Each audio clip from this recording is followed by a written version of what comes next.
My name is Sarah. I'm 48 years old. Last Tuesday, my 22-year-old daughter collapsed on her bedroom floor gripping her bag. She was violently shaking. She wouldn't look at me. I rushed inside. "What's wrong?" "Nothing." "Emily, let me see the bed." I stepped inside gently. The 100-year-old vintage silk wedding gown, appraised at exactly $18,500, was gone, melted into a toxic puddle. Splintered brass on one side, neon green bleach dripping on the other, filling the entire room. A sharp chemical stench burned my eyes. On her glowing phone screen, a text message from her step-cousin sat waiting like a punchline. Jessica said it was just a bridezilla prank and told her to go buy a cheap dress at Target. What I did over the next 12 hours cost my step-niece her destination wedding, humiliated her mother, and permanently severed our ties with a deeply entitled family. I would do every single part of it again. No shouting matches, no fantasy revenge, just what actually happens when a quiet person stops staying quiet.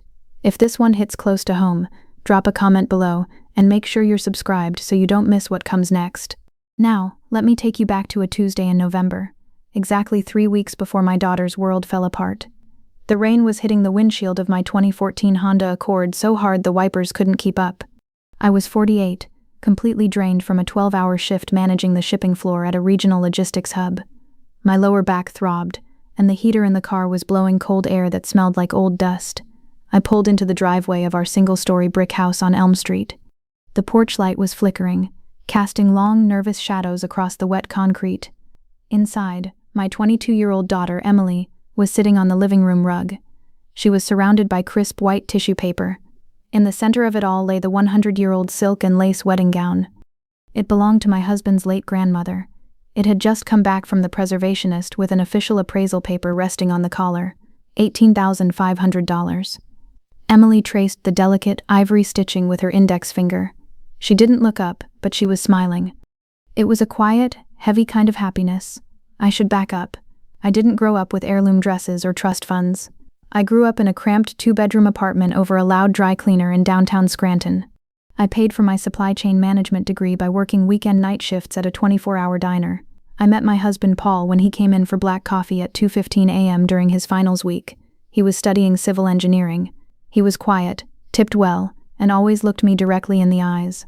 We got married at the courthouse on a rainy Tuesday.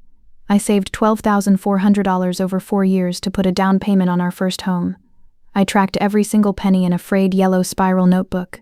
Paul's family was different. His grandfather, Arthur, was a retired corporate accountant from Chicago. Arthur was a sharp, practical man who built a comfortable fortune. He is 79 years old now, battling stage 4 lung cancer, and currently living in our converted ground-floor guest room so I can manage his oxygen tanks and daily medications. Arthur always treated me with deep, silent respect. But Arthur's daughter, Paul's stepmother, Diane, and her side of the family operated on a completely different frequency. Diane loved status. She loved gated country clubs, expensive imported cars, and keeping up appearances. Diane's granddaughter is Jessica. Jessica is Paul's step-niece, technically Emily's step-cousin, though they are only 2 years apart in age. When Jessica was born, Diane started a massive college fund. When Emily was born, Diane sent a $25 Target gift card and spelled Emily's name wrong on the envelope. I never said a word about it. I just filed it away in my mind. You learn quickly in a family like that to stay quiet and stay out of the way. Jessica is 24 now. She lives in a sleek, modern 2-bedroom high-rise condo downtown, paid for entirely by a trust fund Arthur set up back in 2004. Arthur controlled the money tightly, but the monthly payouts were enough to keep Jessica completely detached from reality. 4 months ago, Jessica got engaged. She immediately booked a lavish destination wedding in Cabo San Lucas for next month. She also launched a TikTok account dedicated to her luxury bridal journey. Emily got engaged to a high school math teacher named Ryan just a few weeks after Jessica. Emily didn't want Cabo. She wanted the local botanical gardens. She didn't want a $10,000 designer dress. She asked Arthur if she could wear the family heirloom, the 100-year-old lace gown. Arthur wept sitting in his wheelchair when she asked him. He handed her the heavy, brass-hinged cedar box himself. Here is what you need to know about Jessica's TikTok account. It wasn't just a hobby. It was her entire daily routine. She posted unboxing videos, venue tours, and cake tastings. For a while she pulled in decent views. She hit 45,000 followers. But algorithms are ruthless. A month ago, her engagement numbers flatlined. People got bored of the standard luxury wedding content. Her views dropped from 20,000 a video down to barely 3,000. She lost a sponsorship deal with a boutique skincare brand. So Jessica pivoted. She started a new video series called Wedding Fails. She began mocking other people's choices. Budget rings, DIY centerpieces, thrifted dresses. The views spiked immediately. Negativity always sells faster than joy. Last Sunday, Diane hosted a mandatory family dinner at her sprawling 4-bedroom suburban estate. Emily wore a plain gray sweater and jeans. She was glowing, talking quietly to Paul about the floral arrangements. Jessica sat across the massive mahogany dining table, her phone propped up against a crystal water glass, the red recording dot blinking steadily. "Emily," Jessica said loudly, making sure the clinking of silverware stopped and the entire table went quiet. "Are you seriously still going to wear that dusty old rag? You know it literally smells like mothballs and decay, right?" Emily's face flushed a deep, uncomfortable red. She gripped her napkin under the table. "It's an heirloom, Jessica. It's beautiful." Jessica let out a short, sharp laugh that echoed in the quiet room. She looked directly into her phone's camera lens, completely ignoring Emily's face. "It's giving haunted Victorian ghost, but okay. To each their own. I guess some people just can't afford the real bridal experience." Later that evening, I opened TikTok while sitting in my car in the driveway. Jessica had uploaded a new video. She was sitting in her car, applying lip gloss. The text across the screen read, "When your cousin is too broke for a real dress, so she wears a 100-year-old dusty curtain." She didn't show Emily's face. She just showed a zoomed-in, blurry photo of the lace collar resting inside the cedar box. I watched the video loop 3 times in the dark. I saw the comment section filling up with laughing emojis and cruel jokes from complete strangers. The angle of the photo meant Jessica had to have been standing inside Emily's private bedroom to take it. I gripped my cold steering wheel until my fingers cramped. I turned the key backward in the ignition. The engine of the Honda cut out, and the sudden silence inside the car felt heavy. The rain was still drumming against the roof. I let go of the cold steering wheel, grabbed my insulated thermos from the cup holder, and stepped out into the freezing November wind. The driveway gravel crunched sharply under my heavy work boots. I unlocked the front door at 9:15 p.m. The house was quiet. The rhythmic, mechanical hum of Arthur's oxygen concentrator echoed faintly from his ground-floor guest room down the hall.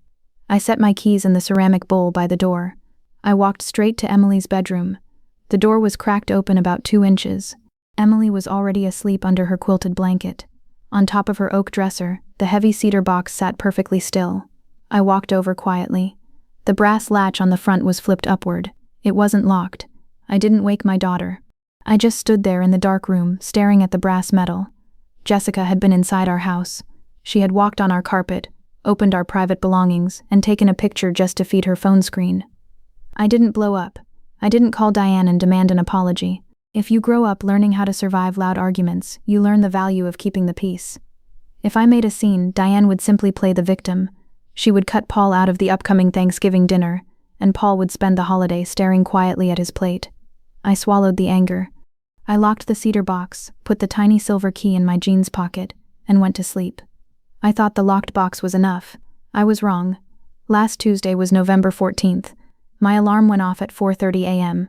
I made Arthur his plain oatmeal, checked the pressure gauge on his oxygen tank, and left for the logistics hub by 5:45 a.m. The concrete floor of the shipping warehouse was freezing that morning. I spent the next 11 hours coordinating freight schedules and printing out loading manifests. Emily had a double shift that day at the local dental clinic, where she works the reception desk. She left the house at 7 a.m. That left Arthur home alone. His visiting nurse, a kind woman named Carla, stays from 8 a.m. to 3 p.m. After 3 p.m., Arthur is by himself. He is safe. He stays in his adjustable bed, watching old westerns on the television with the volume turned up high. The front door remains locked, but the side door by the laundry room, the one Carla uses to take the trash out before she leaves, has a faulty deadbolt. You have to push your hip against the wood to get it to click into place. We all knew about the sticky door. We just never imagined someone in our own family would use it against us. I pulled into our driveway at 7:15 p.m. My lower back was shooting dull pain down my legs.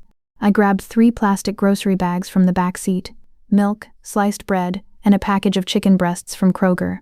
Emily's 2012 Toyota Camry was already parked on the curb under the street lamp. The house was completely dark except for the warm yellow glow of the porch light. I pushed the front door open. The house was warm. It smelled faintly of Arthur's medicinal soap, the way it always does. But underneath that familiar scent, there was something else. A sharp chemical sting hanging in the warm air. It smelled like a heavy industrial cleaner. It hit the back of my throat, bitter and unnatural. I set the grocery bags down on the kitchen counter. The plastic rustled loudly in the quiet kitchen. "Emily," I called out. No answer. I walked down the short hallway. The television in Arthur's room was playing softly. A commercial for car insurance. Everything seemed perfectly normal. I took off my heavy work jacket and draped it over the back of a dining chair. Then, at exactly 7:45 p.m., a sound tore through the quiet house. It wasn't a scream, it was a raw, choking gasp. It was the sound a person makes when the wind is violently knocked out of their lungs. It was immediately followed by the loud thud of something heavy hitting the floorboards. The sound came from Emily's bedroom at the end of the hall. My heart hammered against my ribs. I didn't walk. I ran. My heavy boots slipped on the hardwood floor as I rounded the corner. I pushed Emily's bedroom door wide open. The main overhead light was off, but the small bedside lamp was switched on, casting a pale yellow circle across the room. Emily was on her knees on the rug. Her work bag was dropped carelessly by the door. Both of her hands were covering her mouth, her shoulders shaking violently. She couldn't breathe. She was just staring straight ahead at the bed. The cedar box was sitting in the middle of her mattress. The brass hinges were shattered. The wood around the lock was completely splintered, like someone had jammed a flathead screwdriver into the gap and twisted it until the metal snapped. And dripping down the side of the mattress, soaking into Emily's white cotton bedsheets, was a thick, neon green liquid. The sharp, bitter chemical smell I noticed in the hallway was overwhelmingly strong in here. It burned my eyes. I took one step toward the bed and looked inside the shattered cedar box. The 100-year-old ivory silk was gone. In its place was a dissolving, tangled mess of neon green threads. The chemical was some kind of heavy industrial bleach mixed with a cheap neon dye. It was literally eating the delicate vintage lace right in front of my eyes. Tiny, toxic bubbles hissed and popped where the acid burned through the intricate hand-stitched floral patterns. The $18,500 family heirloom, carefully preserved across 3 generations, had been reduced to a smoking, toxic puddle inside a splintered wooden crate. Emily didn't scream. She didn't throw things.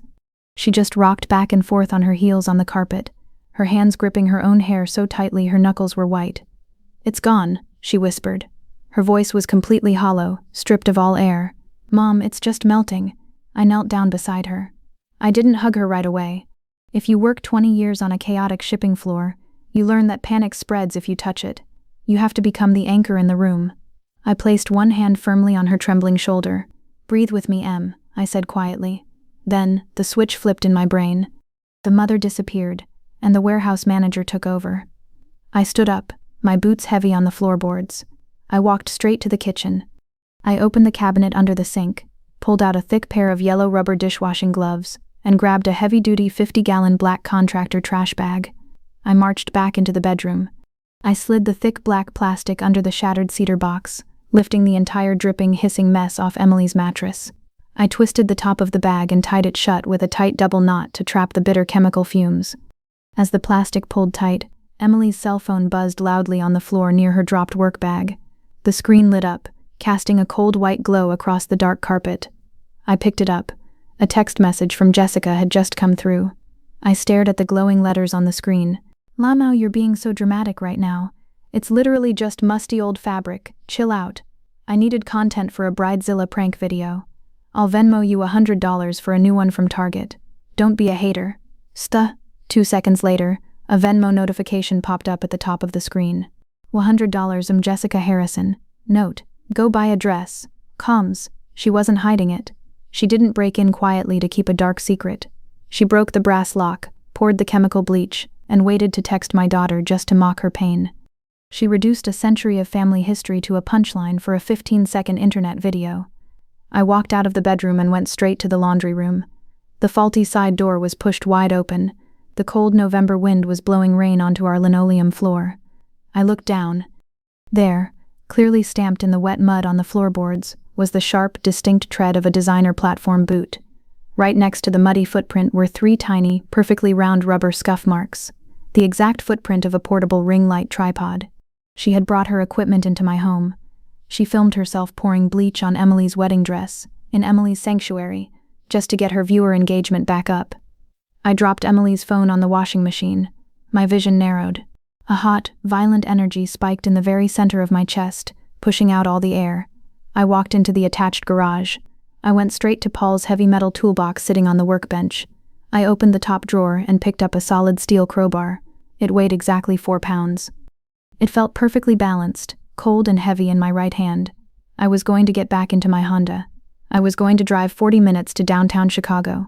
I was going to walk right past the doorman of her sleek high-rise building, take the elevator to the 14th floor, and use this piece of steel to smash every single pane of glass in Jessica's upscale condo. Every custom mirror, every flat-screen television, every ring light, and every camera lens. I was going to destroy her environment exactly the way she had just destroyed my daughter's. I walked back into the kitchen, the crowbar gripped tightly at my side, my wet boots leaving dark tracks on the floor. But as I passed the hallway, the main overhead light clicked on. The door to the ground floor guest room opened with a soft click. Arthur wheeled himself out into the hallway in his aluminum wheelchair. He was wearing his flannel pajama shirt. The thin, clear plastic oxygen tubes were resting across his cheeks, pumping softly. He stopped his chair. His sharp, pale eyes moved down to the steel crowbar gripped in my fist. Then, he looked past me down the hall, where Emily was still sitting on the floor, softly crying against the doorframe of her bedroom. Finally, Arthur took a slow, deep breath, smelling the sharp, toxic burn of the industrial bleach leaking from the black contractor bag by the back door. He didn't panic. He didn't ask a dozen frantic questions. He just looked back up at my face. "Put that heavy thing down," Arthur said. His voice was thin and raspy from the oxygen tubes, but it was completely steady. "It makes too much noise, and it costs too much in bail money." I stared at him. The crowbar felt glued to my sweaty palm. "Go to the kitchen," he continued, rolling his aluminum chair forward on the hardwood. "Pour me a mug of black coffee, and fetch my silver MacBook from the desk." I blinked. The hot, blinding rage in my chest hit a solid brick wall. I walked to the kitchen and dropped the crowbar on the linoleum. It hit the floor with a loud, heavy clank. My hands were shaking so badly I spilled dry Folgers coffee grounds all over the counter. I poured the hot water. I brought him the dark mug and the laptop. The time on the microwave clock read exactly 8:04 p.m. Arthur didn't go to Emily's room. He knew she needed a minute to breathe. He just parked his wheelchair at the kitchen table, flipped open the MacBook, and typed in his long password. The bright screen illuminated the deep wrinkles around his pale eyes. "Sit down," he ordered quietly. I pulled out a wooden chair and sat. Arthur clicked a blue icon. It was a secure web portal for a private Chicago wealth management firm. He didn't look at me as he navigated through the drop-down menus. "When Jessica was born in 2002, Arthur said, his voice barely above a whisper, "Diane insisted I set up a trust fund. I put in $30,000. The stock market did the rest. It is currently sitting at exactly $85,400. He clicked another tab. A scanned legal document popped up on the screen. "I agreed to the trust, but I wrote the terms myself. I control every single penny until Jessica turns 30. Diane didn't like it, but she liked the money more, so she signed the paperwork." Arthur scrolled down to page 14 of the document. He pointed a shaking, liver-spotted finger at the screen. "Right there, Section 4, Paragraph B, the Moral Turpitude Clause. I added it in 2004 after I watched Diane steal cash from a church bake sale. I knew exactly what kind of character was in that bloodline." I leaned closer. The text was tiny. It stated that if the beneficiary committed acts of malice, theft, or extreme moral failing, the trustee, Arthur, had the absolute right to revoke the funds and reassign them to another family member instantly. "Jessica's destination wedding in Cabo San Lucas cost $62,000, Arthur said flatly, taking a slow sip of his black coffee. "Her final payments to the luxury resort, the florist, and the caterer are automatically scheduled to draft from this exact account tomorrow morning at 9 a.m. He clicked a button on the screen labeled Reassign Beneficiary. My breath caught in my throat. "Arthur, if you do this, Diane will go to absolute war." Arthur didn't blink. He didn't hesitate. "Let her." He typed Emily's name into the blank box. He pulled out his worn leather wallet, found a crumpled piece of paper with our bank routing numbers, and typed Emily's checking account details into the system. He moved the mouse to the bottom corner of the screen. A bright green button read, "Execute Transfer." He clicked it once. A small loading circle spun for exactly 3 seconds. Then, the screen refreshed. Jessica's available trust balance dropped from $85,400 to $0 nothings. A pending transfer of $85,400 appeared underneath Emily's name. Arthur closed the laptop. The sharp snap of the aluminum lid echoed in the quiet kitchen. He looked at me, his eyes cold and clear. The money officially clears the bank at 8 a.m. tomorrow. Now, wipe the mud off your boots. We are taking a drive. If you have ever felt completely helpless while someone arrogant destroyed something you loved, just to get a laugh on the internet, I know exactly how heavy that silence feels. But if you also know that the best kind of justice doesn't yell, it just clicks a button and waits for morning, stick around and hit subscribe. You do not want to miss what happens next. I walked back down the hall into the bedroom. Emily was still sitting on the carpet. The neon green bleach was still burning a slow hole through the black plastic trash bag by the back door. "Get your winter coat, Em," I said gently. She looked up, her eyes red and swollen. "Where are we going?" "To the Oak Ridge Country Club," I said. Jessica's rehearsal dinner for her bridal party started 45 minutes ago. I pushed the print button on the MacBook. The wireless printer hummed and spit out a single sheet of paper. The paper showed the $85,400 transfer from Jessica's trust to Emily's checking account. I folded it twice, shoved it into my coat pocket, and zipped up my jacket. I walked out to the garage and backed the 2014 Honda Accord into the rainy driveway. Emily climbed into the back seat. She pulled her wet coat tight around her shoulders. She still hadn't spoken a word.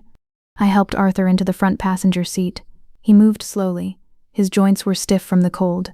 I placed his portable oxygen tank on the floor mat between his boots. The machine made a soft hiss-click sound every 3 seconds. I folded his aluminum wheelchair and shoved it into the trunk. The drive took exactly 38 minutes. The rain hit the windshield hard. Nobody turned on the radio. The only sound was the heater blowing and Arthur's oxygen machine. At 8:53 p.m., I turned the car onto the long, sweeping driveway of the Oak Ridge Country Club. The property was surrounded by tall stone walls. Expensive cars lined the entrance: black Mercedes SUVs, silver BMWs, a white Porsche. My muddy Honda Accord pulled up to the front valet stand. A teenage valet worker in a red vest stepped forward. He looked at my dented bumper, then at me. He looked confused. I put the car in park, handed him a $5 bill, and left the keys in the ignition. "Keep it close," I told him. "We won't be long." I walked to the trunk, pulled out the wheelchair, and snapped it open. I helped Arthur sit down. I adjusted the clear plastic tubes over his ears. He gave me a single nod. Emily stood next to me on the wet concrete. She looked at the giant glass doors of the country club. She looked terrified. "You don't have to go inside," I told her quietly. "You can wait in the car." Emily looked down at her muddy sneakers. Then, she took a deep breath, lifted her chin, and shook her head. "No, I'm coming." I pushed Arthur's wheelchair up the wide carpeted ramp. I pulled the heavy brass handle of the front door. We walked into the main lobby. The air inside smelled like expensive perfume and roasted garlic. Soft jazz music played from hidden speakers in the ceiling. A hostess in a black dress stepped in front of us. "Excuse me, can I help you?" "The Harrison rehearsal dinner," Arthur said flatly. The hostess looked at Arthur's flannel pajama shirt sticking out of his coat. She looked at my wet boots. "They are in the Wellington room at the end of the hall, but it is a private event. I am paying for it," Arthur said. The hostess stopped talking and stepped aside. We walked down the long hallway. The floor was polished marble. My wet rubber boots squeaked loudly with every step. At the end of the hall, 2 large oak doors were pushed wide open. I parked the wheelchair just inside the doorway. There were about 40 people in the room. They sat at round tables covered in crisp white tablecloths. Waiters carried silver trays holding tall glasses of champagne. At the far end of the room was a long head table. Jessica sat in the center. She wore a pristine white silk jumpsuit. Her hair was professionally styled. A small ring light was clamped to the edge of the table, illuminating her face. She was holding a microphone, laughing, and looking directly into her phone screen to record a video. Diane sat right next to her. She wore a dark blue velvet dress and a diamond necklace. She was smiling and clapping. Nobody noticed us at first. Then, a waiter carrying a tray of empty plates stopped walking. He stared at Arthur's oxygen tank. A woman at the closest table turned around. Then her husband turned around. The silence started at the back of the room and moved forward like a slow wave. The talking stopped. The clinking of silverware stopped. Within 15 seconds, the only sound in the giant room was the steady hiss-click of Arthur's portable oxygen tank. Jessica stopped laughing. She lowered the microphone. She looked across the room and saw Emily standing next to the wheelchair in her wet coat. Jessica's smile didn't fade completely. It just turned into an annoyed smirk. She whispered something to the man sitting next to her, and he chuckled. Diane stood up so fast her chair scraped loudly against the floor. Her face went tight. She walked quickly across the room toward us. She didn't look worried. She looked angry that we were ruining the aesthetic of the room. "What in the world are you doing here?" Diane hissed, keeping her voice low so the guests wouldn't hear. She glared at my muddy boots. "Arthur, you shouldn't be out in this weather. And you," she pointed a sharp finger at me, "you are interrupting a private event." Arthur looked up at his daughter. He didn't raise his voice. He didn't even look angry. He just looked tired. "Call Jessica over here," Arthur said. "Absolutely not," Diane snapped. "She is recording her toast for her followers. Go home. We can talk about whatever you want tomorrow." "Call her over here right now," Arthur repeated, his voice dropping an octave, "or I will use this wheelchair to roll straight into her video and explain exactly what kind of chemical she poured on her cousin's bed tonight."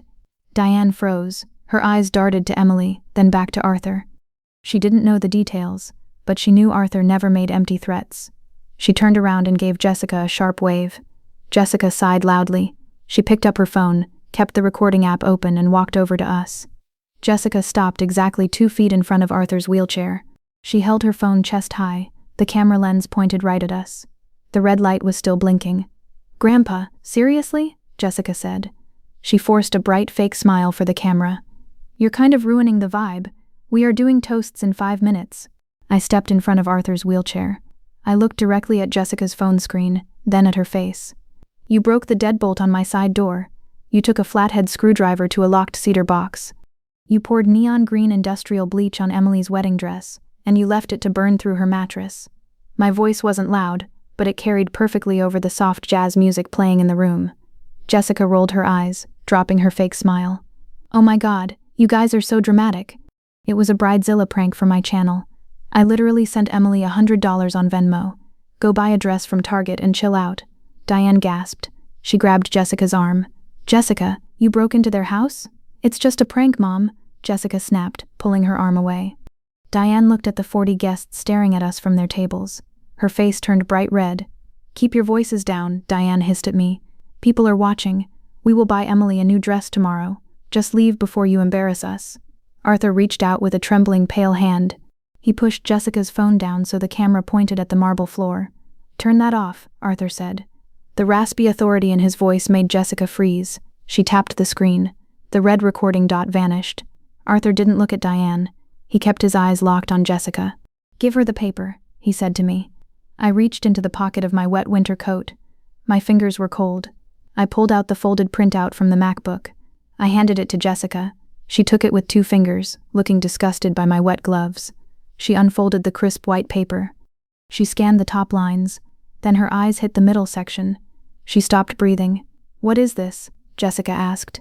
Her voice wasn't annoyed anymore. It sounded thin and hollow. "That is a bank transfer receipt," Arthur said flatly. The oxygen machine hissed and clicked at his feet. "Your trust fund had a balance of $85,400. Tomorrow morning at exactly 9 a.m., your final auto draft payments for the Cabo San Lucas Resort, the luxury caterer, and the private DJ are scheduled to pull from that account." Jessica stared at the paper. Her hands started to shake, making the paper rattle. "The balance says 0. Grandpa, why does the balance say 0? "Because I reassigned the beneficiary," Arthur said. "Section 4, paragraph B, the moral turpitude clause. I control the trust. You destroyed family property maliciously. I transferred every single penny to Emily's checking account at 8:04 p.m. tonight." Jessica let out a short, nervous laugh. She looked at Diane. "Mom, tell him he can't do that. That's my money." Diane snatched the paper out of Jessica's hands. She read the routing numbers and the final transfer amount. Diane's jaw actually dropped. She looked at Arthur in pure horror. "Dad, you can't be serious," Diane said, her voice shaking. "Her wedding is in 3 weeks. If those payments bounce tomorrow morning, the resort will cancel her entire booking. She will have no venue, no food. Then she better start making phone calls tonight," Arthur said. Jessica looked at Emily. Emily was standing quiet and still, her hands buried deep in her coat pockets. For the first time all night, Emily looked directly back at Jessica. "You stole my money," Jessica screamed, suddenly stepping toward Emily. "You poor, pathetic loser. Give me my money back right now." Jessica lunged forward, raising her hand to shove Emily, but I stepped perfectly between them. I planted my heavy work boots on the marble floor. I didn't raise my hands. I didn't flinch. I just stood there like a concrete wall. "Don't," I said. Just one word. Cold and absolute. Jessica stopped. She looked at my face, and whatever she saw there made her step backward. She turned to Diane, tears of pure panic welling up in her eyes. "Mom, do something. I have 150 guests flying to Mexico." Diane glared at Arthur. "You are destroying your own granddaughter's life over a piece of old fabric. I will call a lawyer tonight. We will sue you. We will sue Emily. We will freeze that account before the sun comes up." Arthur leaned back in his wheelchair. He looked completely unbothered. "You can try, Diane, but the trust documents are airtight. I wrote them myself." Arthur paused, taking a slow breath of oxygen. "And if you want to take this to a judge, we will have to explain exactly why the transfer happened in open court, which means we will have to file a police report for breaking and entering, and felony destruction of property worth $18,500. Diane's mouth snapped shut. The threat of a public police record hitting her perfect country club daughter stopped her cold. If you know the deep satisfaction of watching an entitled bully realize that actions finally have real-world consequences, hit the subscribe button. The fallout is just getting started, and you won't want to miss how they try to spin this. Diane's mouth remained tightly shut. The silence in the Wellington room was so absolute you could hear the ice melting in the water glasses on the nearest table. Diane looked at the 40 guests watching her. She looked at the blinking camera on Jessica's phone. Then, she looked at the printed bank receipt still shaking in Jessica's hand. Diane was a woman who calculated social math faster than a computer. She knew exactly what a felony arrest for breaking and entering would do to her reputation at this country club. It would mean police cruisers in her pristine driveway. It would mean a mugshot of her daughter on the local evening news. Diane turned away from Arthur. She grabbed Jessica by the elbow, her perfectly manicured fingers digging into the white silk of Jessica's expensive jumpsuit. "Stop talking," Diane hissed through her teeth. "Do not say another word. Put your phone away." "But Mom, the resort," Jessica choked, tears of actual panic finally spilling over her heavy makeup. "They're going to cancel everything tomorrow." "I said stop talking," Diane commanded, her voice vibrating with cold panic.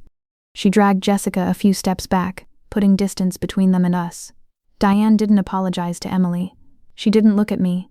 She just focused on damage control. Arthur pulled the thin plastic oxygen tube slightly away from his cheek.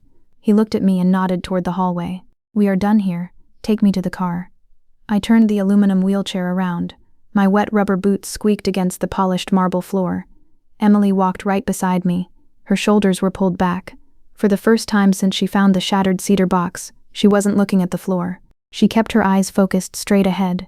We walked out of the double oak doors, leaving the stunned, whispering crowd behind us. The teenage valet brought the 2014 Honda Accord around to the front awning. I helped Arthur into the passenger seat and tucked his oxygen tank safely onto the floor mat. We drove home through the dark streets. The rain finally stopped, leaving a heavy, cold fog hanging over the empty roads. Nobody spoke. The victory at the country club was swift, but it didn't magically erase the heavy weight in my chest. You can take away a bully's funding, but it doesn't unburn a 100-year-old family heirloom. We pulled into our driveway at 10:15 p.m. The house was exactly as we left it. I helped Arthur back into his ground floor room. He was exhausted. His hands were shaking as I pulled his heavy quilt over his shoulders. "Get some rest, Arthur," I whispered. He closed his eyes. "Make sure the side door is bolted tight." "I will." I walked into the kitchen. Emily was standing by the laundry room. The black contractor trash bag was still sitting on the linoleum floor. The bitter, toxic smell of neon green bleach had soaked into the drywall. Emily stared at the black plastic. The adrenaline from the country club was wearing off, leaving behind the cold reality of what we actually lost. "I'll take it out to the garage bins," I said gently, stepping toward the heavy bag. "No," Emily said softly. "I want to help." She grabbed one side of the thick plastic knot. I grabbed the other. Together we carried the heavy, dripping bag out to the cold garage. We dropped it into the large metal trash can and pushed the heavy lid down, locking the smell away. Emily wiped her hands on her jeans. She looked at the metal lid for a long time. At 11:30 p.m., we were sitting at the kitchen table. The house was quiet. I was wiping down the countertops with a warm rag. Emily was drinking a glass of water. Then, my cell phone vibrated on the table. The screen lit up. "Incoming call, Diane." I didn't answer it. I let it ring 5 times until it went to voicemail. 2 minutes later, a notification popped up. She left a voice message. I pressed the speaker button. I wanted Emily to hear exactly how people like Diane operate when they lose control. "Hi," It's Diane. The voice crackled through the phone speaker. Her tone was completely different from the country club. It was soft, gentle, and dripping with performative sympathy. Listen, I know tensions were high tonight. Jessica is just under so much stress with the wedding planning. Brides do silly things. We are all family here, and family forgives. Let's not let money tear us apart. I'll take Emily shopping tomorrow for a brand new dress. Anything she wants. Call me back so we can fix this misunderstanding. I looked at Emily. A week ago, a message like that would have made me second-guess myself. I would have wondered if I was being too harsh. I would have tried to keep the peace. Emily reached across the table. She tapped the red trash can icon on the screen. The message deleted instantly. It wasn't a misunderstanding, Emily said quietly, looking me right in the eyes.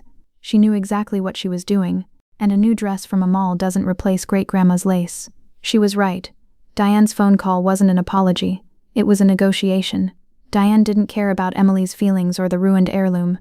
Diane only cared that the $85,400 transfer was going to clear the bank in less than 9 hours. If you have ever dealt with someone who only apologizes when their wallet is on the line, you know exactly how empty those words feel.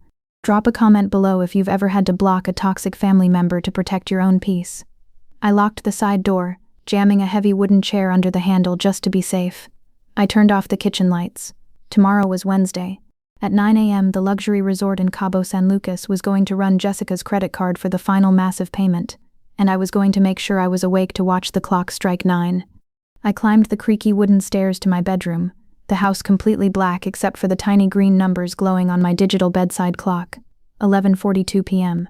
I pulled my flannel shirt over my head and tossed it straight into the laundry hamper, but the faint bitter tang of the chemical bleach was still trapped in my hair. I lay down on the mattress with my eyes wide open, staring up at the dark plaster ceiling. Downstairs, the steady hiss-click of Arthur's oxygen machine cut through the silence of the house like a slow heartbeat. I didn't sleep. You don't sleep when your daughter's childhood sanctuary has been violated. I just rolled from my left side to my right, watching the shadows of the bare oak trees sway across my bedroom wall as the wind picked up outside. My mind slipped backward to a Saturday in October 12 years ago. Emily was 10 years old, sitting on the plush cream carpet of Diane's pristine sunroom. It was Jessica's 12th birthday party.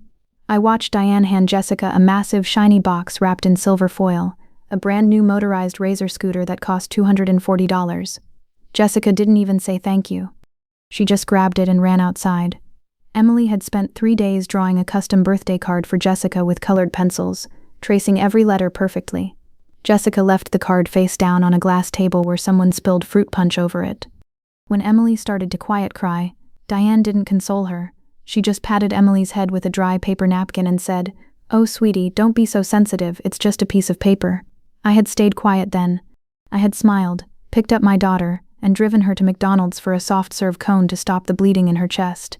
I had spent over 2 decades being the bigger person, believing that keeping the peace was the same thing as keeping a family. At exactly 5:30 a.m., the sky outside my window turned a dull, heavy gray. I didn't wait for my alarm. I pulled on a pair of thick sweatpants, walked down to the kitchen, and scooped 3 level tablespoons of Folgers coffee into the plastic filter. Emily walked into the kitchen 10 minutes later. She was wearing her oversized gray dental clinic sweatshirt, her hair pulled back into a messy bun. Her eyes were bloodshot and heavy. She sat down at the wooden table, propping her chin in her hands. "Did you sleep?" I asked, pouring the hot black coffee into her favorite ceramic mug. Emily shook her head. She pulled her cell phone out of her sweatshirt pocket and slid it across the table face up. The mobile banking app was open. At the very top of the ledger, under the current date of Wednesday, November 15th, the number jumped out in bright green text, $85,400.00. The word beside it read, "Cleared." The money wasn't a shadow anymore. It was a hard, factual line of data in a database. At 8:59 a.m., the kitchen clock began to chime. Emily and I both stopped moving. I stood by the refrigerator, the dish towel gripped tightly in my hand. The refrigerator compressor kicked on with a loud, low hum. Exactly 3 minutes later, at 9:02 a.m., Emily's phone didn't just buzz, it violently exploded.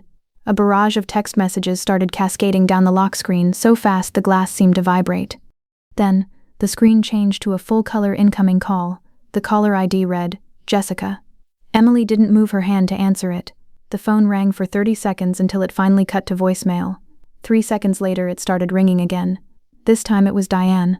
If you've ever sat at a quiet kitchen table and watched the exact moment a bully's entire world crashes into a wall of reality, you know how loud that silence feels. Hit the subscribe button right now, because the real storm is about to unlock. I reached across the wooden table and swiped the green bar on the screen. I put the call on speakerphone. "Fiona, put Arthur on the phone right now," Diane was screaming. Her voice was totally stripped of the soft, polite country club tone she had used in her voicemail 9 hours ago. She sounded completely unhinged. The resort in Mexico just called Jessica. The wire transfer bounced. The caterer canceled the entire menu. Jessica is locked out of her own bridal portal. Underneath Diane's screaming, I could hear Jessica hysterical in the background. She was throwing something heavy against a wall, wailing like a toddler who had been stripped of a toy. "Arthur is resting," I said. My voice was completely flat, leveled by the calm rhythm of a warehouse manager handling a broken shipment.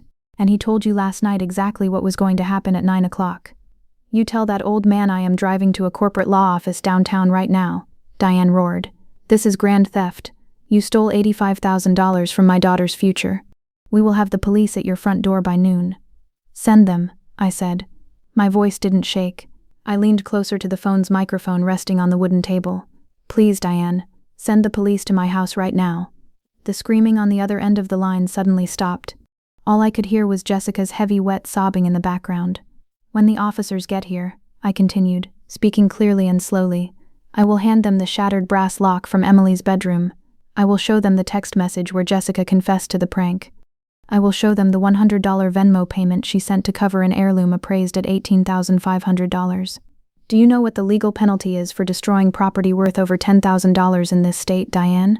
Silence. Complete, heavy silence. Diane worked in real estate. She knew the law. "Arthur transferring his own money is a civil family dispute," I said. "Jessica breaking into my home and pouring acid on a vintage gown is a felony. So call your corporate lawyer, tell him all of that, and then send the police." I reached out and tapped the red button. The call disconnected. Emily stared at me. Her hands were gripping her hot coffee mug so tightly her knuckles were completely white. "Mom, are they really going to call the cops on us?" "No," I said, picking up my car keys from the kitchen counter. "Because we are going to call them first. Get your coat." If you wait for a bully to control the narrative, you have already lost. I learned that on the shipping floor, and I learned that dealing with Paul's family. We needed an official paper trail, and we needed it before Diane could spin a story about us stealing Jessica's wedding funds out of spite. At exactly 10:15 a.m., I pulled the Honda Accord into the visitor parking lot of the suburban police precinct. The rain had started again, a cold, miserable drizzle. I popped the trunk. Emily and I lifted the heavy black contractor trash bag out. The bitter smell of the neon green bleach was still leaking through the thick plastic.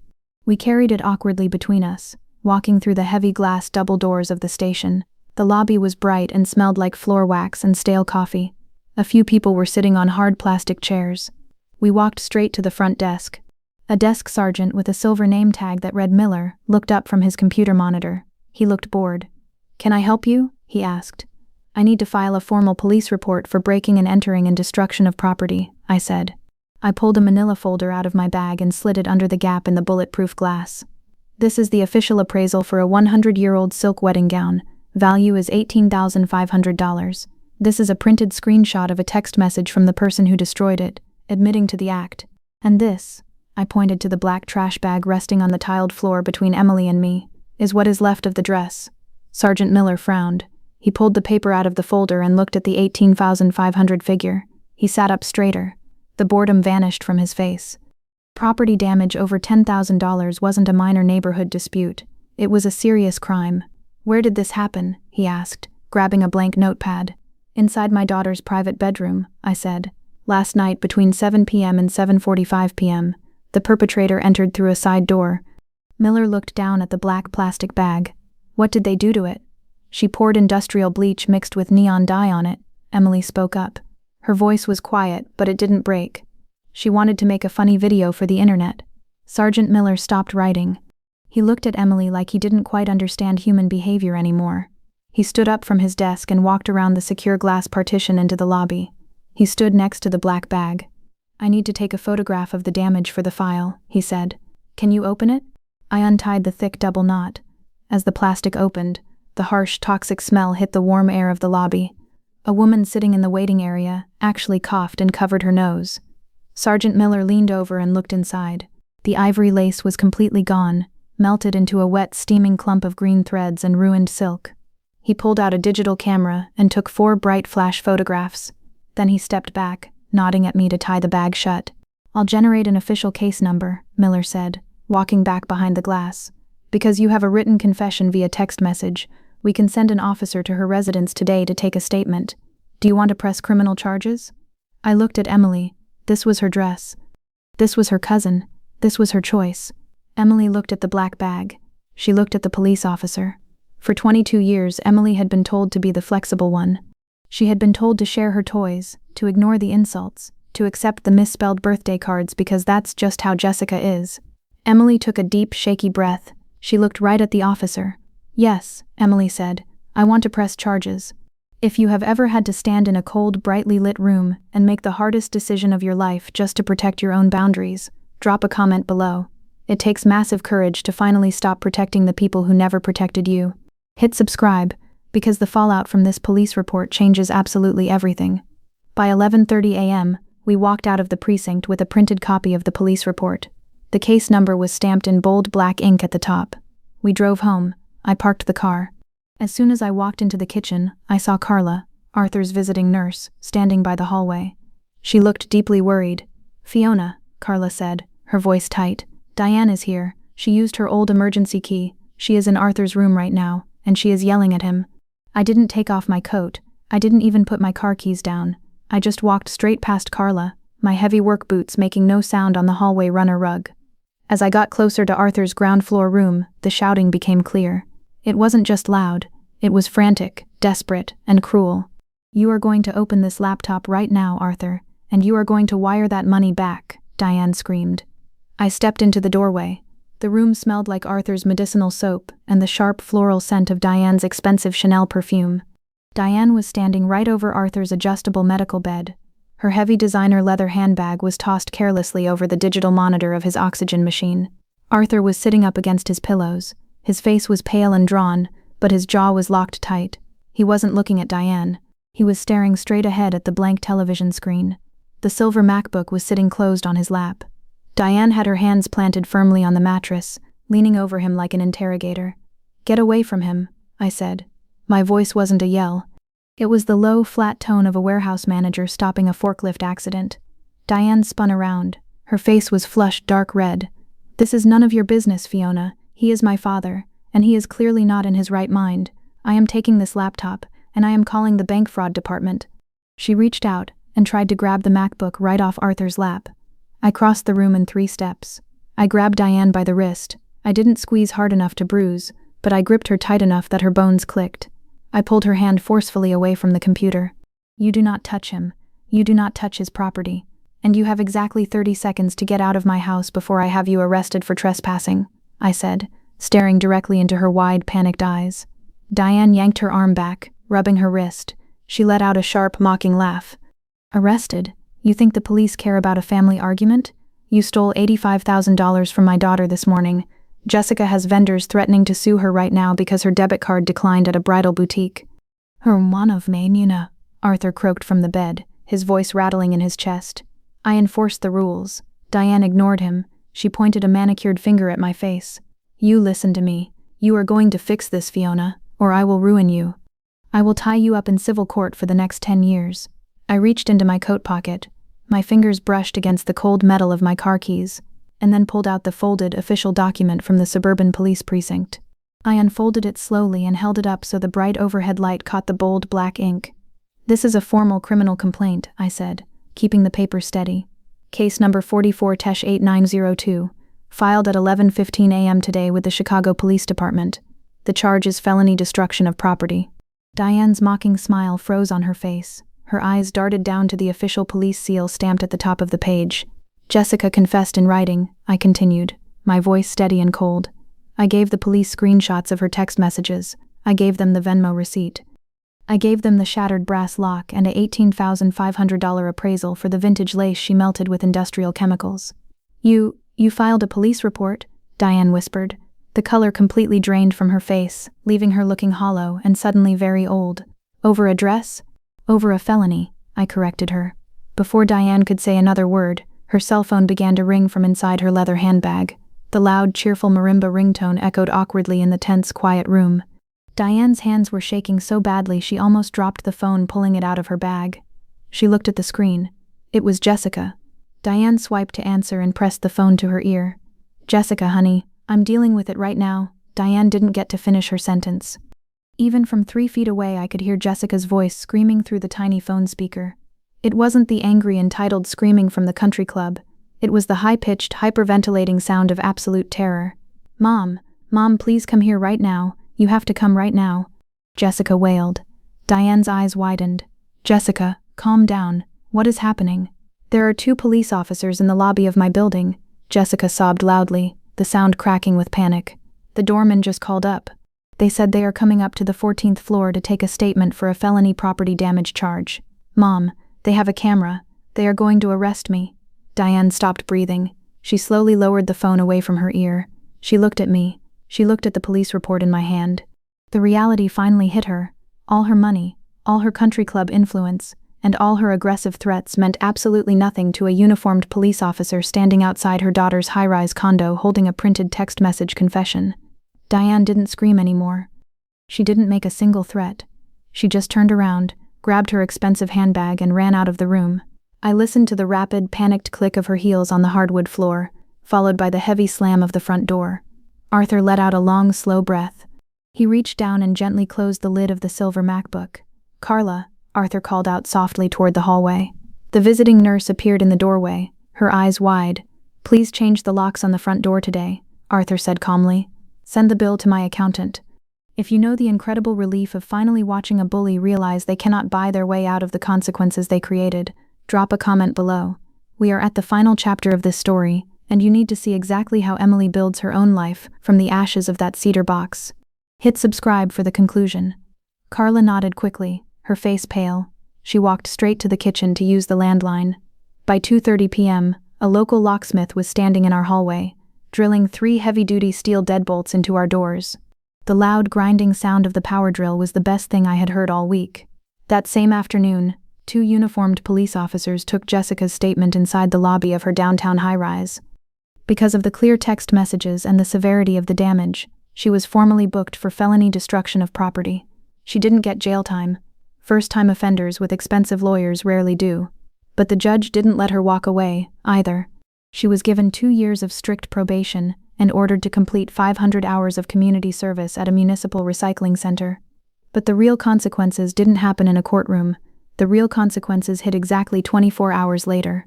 At 9 a.m. on Thursday, the luxury resort in Cabo San Lucas tried to run the final $62,000 charge for the wedding venue. It bounced. Jessica's fiancé, a man who very much enjoyed her high-rise lifestyle and endless trust fund, suddenly realized the bank accounts were completely empty. He packed his designer suitcases, called an Uber, and moved out of the 14th floor condo by Friday afternoon. The destination wedding was officially canceled. Jessica had spent years building a digital cage out of ring lights, follower counts, and cruel internet pranks. When the money vanished, that cage locked her inside. Her TikTok comment section was immediately flooded by people from her condo building who saw the police officers in the lobby. The rumors spread fast. She panicked, deleted every single video, and deactivated her entire account by Sunday morning. Diane went completely silent. The country club gossips talk loudly in the locker rooms and by the tennis courts. Diane couldn't handle the whispers or the sideways glances. She stopped attending the Sunday brunches. She stopped hosting her mandatory family dinners. She retreated into her massive 4-bedroom house, completely isolated, trying to manage the ruins of her social status alone. 6 months later, on a bright, breezy Saturday in May, Emily got married. She didn't get married in a luxury resort in Mexico. She walked down a beautiful stone pathway at the local botanical gardens, surrounded by blooming cherry blossom trees. She didn't wear a $10,000 designer gown. She wore a simple, elegant ivory dress she found on a clearance rack at a local bridal boutique for exactly $450. It didn't have a century of history attached to it, but it was perfectly hers. She looked absolutely beautiful. Arthur sat in the very front row. His aluminum wheelchair was parked on the thick green grass, and he had a heavy woolen blanket draped over his knees. He was breathing slowly through his clear oxygen tubes, but his eyes were bright, and he was smiling a real, genuine smile. When Emily reached the end of the aisle, she didn't look down at the ground. She stood tall, holding Ryan's hands, looking directly into his eyes. She didn't waste Arthur's gift. She used $22,000 of the transferred trust money to completely pay off her student loans. She put the remaining $63,400 into a high-yield savings account to use as a down payment for their first home. She didn't let Jessica's cruelty destroy her future. She just used it to build a much stronger foundation. I spent my whole life keeping the peace because I thought silence was the only way to survive a loud, demanding family. I was wrong. Sometimes, keeping the peace requires you to pick up a phone, lock your doors, and demand absolute accountability. If you listen to this entire journey, it shows you truly understand that a real family isn't built on bloodlines, forced dinners, or bank accounts. It is built on mutual respect, quiet protection, and unbreakable boundaries. Thank you for walking through this heavy storm with us. If this story resonated with your own experiences of finally standing up to toxic relatives, please like, subscribe, and share it with someone who might need the courage to change their own locks today.